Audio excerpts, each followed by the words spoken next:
Salutations all, and welcome to Basic Public Speaking. I am Christy Thomas, and this is our final main speech discussion chat. Crazy to think that we're here at our finals. We're here at our final videos. It's wild to me. So we've been building our technical requirements up. So this is the video I'm going to chat about the technical requirements, and then we're going to break down the description of the speech itself. So technical requirements for the length, 2 2.5 minutes would be a great minimum. Be really perfect minimum on this one, y'all. Let me just throw out my slang there. It'd be really great. So there's also an outline due. You've had an outline due with the last 2 main speeches, so of course there's one due with this, but also this speech requires 2 in-speech citations. I'm going to discuss that a little bit more here in a second. Because there's 2 in-speech citations, we give credit where credit is due. There will be a works cited tacked on to your outline. Send it to me. Again, there is a basic outline template. It is on Blackboard. Plug and chug. Plug and chug. And really, also when it comes to citations, there's apps and sites now that you just put in your information and it creates your citation for you, and you just copy and paste it to the bottom of your outline. So it doesn't hurt my feelings if you have help with app or online for citations, because citations can be tricky. I only request MLA style, but there's different forms of citations and they can be tricky. So by all means, use what tools are available to you. Now, recap the technical requirements. I'd love to hear you for at least 2.5 minutes would be fabulous. Outline and a works cited due, because you do have 2 in-speech citations. Now let's chat about the main speech itself. This is a persuasive speech. Now, a few weeks ago, I had opened up the Persuasive and Arguments module lesson, and I know you all checked that out, didn't you? It was great, wonderful stuff. I just know in the depths of my heart, every single one of you read that document and watched the video and checked out those lessons. But just in case, let's have a little reminder, shall we? So, in persuasive speaking, or persuasive speech, the goal is to have your audience view or value or belief align with what you're putting out there. That's it in a nutshell. To start, stop an action, yay or nay. A persuasive speech is that in a nutshell. You're wanting your audience to change. Now, political speeches fall under persuasive speeches. But that's not to say that your final speech has to be politically charged. It can be, by all means. I do not want to deter you. If that is your path in life, if that is your passion, fabulous. Because there are so many options to choose from when it comes to the political world. But you can also have whimsy with persuasive speeches. Whimsy, you say? Oh yes, whimsy. If you think of like commercials or slogans or ads, those are a form of persuasive speaking too, because they're trying to convince you why you need to go eat there, or why you need to buy this product, or why you should do this, or why you should do that. Okay? Truth commercials. They're telling you shouldn't smoke. They're telling you shouldn't vape. Think of slogans of restaurants, you know, why you should choose their restaurant. It's perfect, you know, or slogans of pizza. Or think of when you were younger and you would watch television and there would be an add-on for a new toy or electronic, and that's a form of persuasive too, because it's trying to convince you you need to buy it. That's also, so that's when I say you can have whimsy with it. Now, I'm asking you to have 2 in-speech citations. Let's talk about in-speech citations. We had a whole thing on that too. I know you all paid attention, but just in case, I'm going to recap it a little bit. Citations can be a quote. It's pretty straightforward. It can be a quote from whomever. Whatever your subject is, it could be a quote. It could be a statistic. It could be a blurb. It could be like referencing to bar graphs, which also fall under statistics, you know, anything that's not your original idea or your original words, that's a citation, and we give credit where credit is due. Even if you're opening your speech up with a fun blurb from like a book or an author or a cartoon or a television show. That's not your original word or thought. So we give credit where credit is due. I say that because I did a thesis on the communication of gamers when I was in college. I opened my thesis with a quote from South Park, their Make Love Not Warcraft episode. I think that was the name of it. I could be wrong, but they had a World of Warcraft mocking episode. So I used a quote from that to open up. So, it's not my idea. It wasn't my words, my original ideas, but you give credit where credit is due. So that is an in-speech citation. So, as long as it coincides with your speech and your topic, it's fine. Now let's get back to persuasive speeches. Like I said, you don't have to have a politically charged speech, but oh my, the plethora is open. I'm sure you have been hearing them or seeing them if you open up apps or television or whatever the case may be. The wildlings are 8 and 9, and anytime they get on YouTube, it's been an election season. We just had our election here in Kentucky, so they were constantly seeing ads for governor. And my kids are like, what?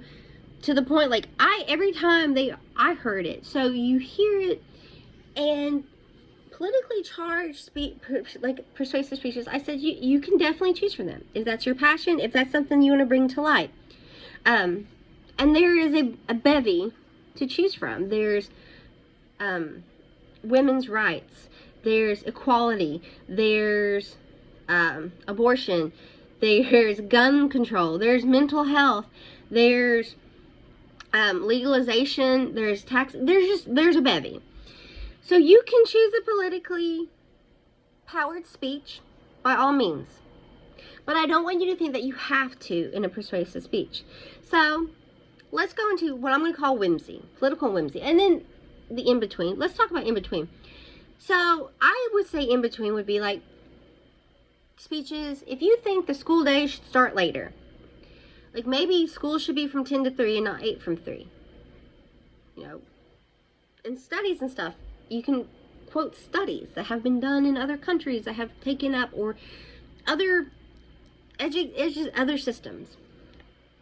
Maybe you want to talk about why the school day should start. I know that when there's been 2-hour delays at school, everybody seems in a much happier place if they have to go, because you're not getting up so early, you're not,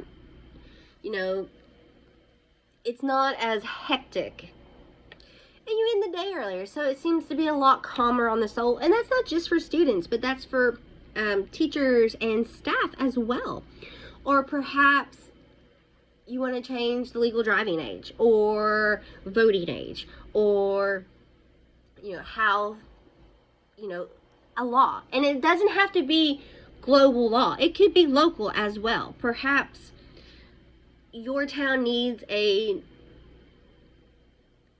more lights or stop signs at a 4-way intersection that's really dangerous. Or perhaps you're discussing why a new road should be created for the purpose of school traffic. School traffic can be a nightmare. I don't care what county you live in. I don't care what state you live in. School traffic is chaotic. Perhaps you want to discuss why a work week, what's the 5 days a week, 6 days a week, or raising minimum wage. So let's keep going. Other ideas is that you can discuss why, who made the best character. Think of certain film genres and franchises. Superhero films. They are constantly reinventing themselves. They've been around for decades and decades and decades, between TV shows and films and animated films and books and graphic novels and novels and just toys and action figures and video games. Whew. They're constantly reimagining themselves. So maybe you want to discuss why a certain actor made the best a Batman or Superman, or why this character should never be replaced as this, you know, why this actor should never, they never should replace this actor for this character as they embody the character. Or perhaps you want to talk about brands, you know, why this particular brand of clothing or makeup or shoes, why they really are superior. Or perhaps you want to talk about why this particular athlete is the best in their field, or you know, or the best for their generation, or ever, whatever the case may be here. Or discuss a band, you know, why.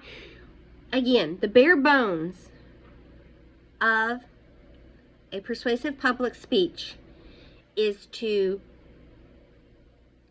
have your audience align a value, an idea, a belief with what you are presenting.